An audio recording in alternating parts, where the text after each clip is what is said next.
Okay, magandang araw mga kasaygar. Welcome to my vlog. So isa na namang Honda Click ang kinabitan natin. So pero bago lahat, shoutout ko muna si Sir Sator ng Nai Cavite. At shoutout ko rin pala yung mga taga GMA. May dalawang customer tayo doon. At saka Dasmariñas may isa rin. At saka yung sa Imos meron din. Oh. At sana matuloy din pala yung taga Noveleta kasi may customer tayong taga Noveleta.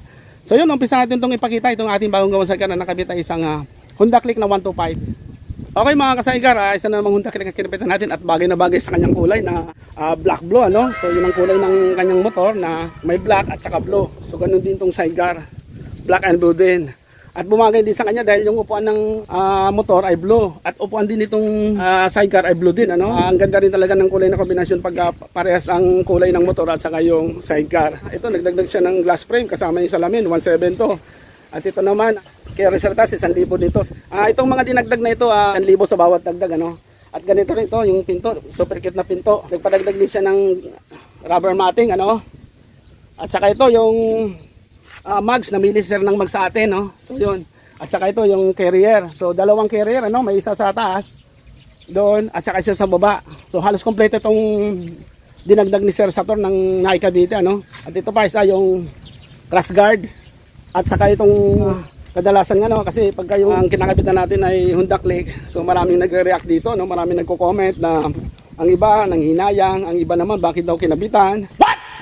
Ang iba naman masisira daw yung motor dahil ano nga daw kinabitan. So ito naman po ay decision ng may-ari, ano, so wala tayong magagawa. So nasa tao na rin, ano, kung halimbawa may Honda Click ka at nanghinayang ka na, ano, huwag mo ka pakabitan kasi siyempre labagsak looban nyo yun. Ito naman decision ng mga may-ari kasi maraming dahilan ng ano, kasi bali 17 na yata ang kinabitan natin na to, no? So tinanong natin kung bakit pinakabitan nito. Ang unang dahilan ng tatay, yung taga Lokban, ano daw, hindi daw siya marunong mag-drive gaano kasi na-aksidente na nga. Ang iba naman may negosyo siya dahil kaysa naman sa bumili pa siya ng motor at yun ang motor ang available niya, kaya yun ang pinakabitan, ano? At ang iba naman may mga tindahan sila. So mas maganda daw na may sidecar para mas hindi sila nahirapan pag sa motor kasi siyempre limitado lang ang sakay at may kakarga. Pero dito sa mga ganito, pag may sidecar na, mas marami kang may lalagay, katulad nga nito dahil merong carrier sa taas at dito sa baba. So yun, ano. At may dahilan pa pala nito, yung isa na yung taga Antipolo na PWD, no. So hindi siya makapag-drive ng may declutch, no. So kaya ayun pinagawa niyo ng sidecar ng isang PWD na special, ano, dahil walang upuan niyo sa loob. Dahil may rampahan niyo sa likod. So yun, ano, yun ang mga dahilan ng mga customer natin.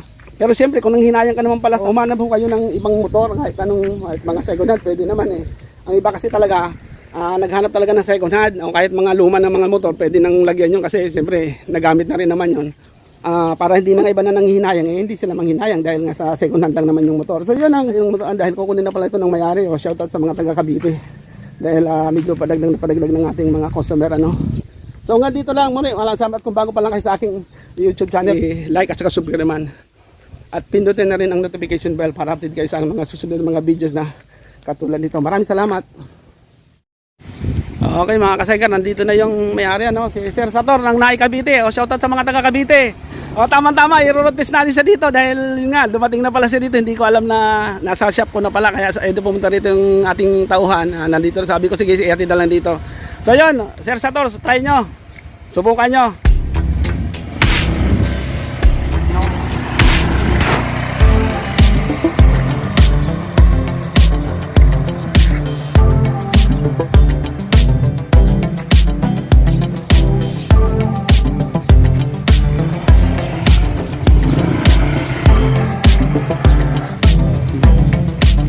Ano, medyo malaylay ang biyahe mo kaya dapat talaga mag-road test ka.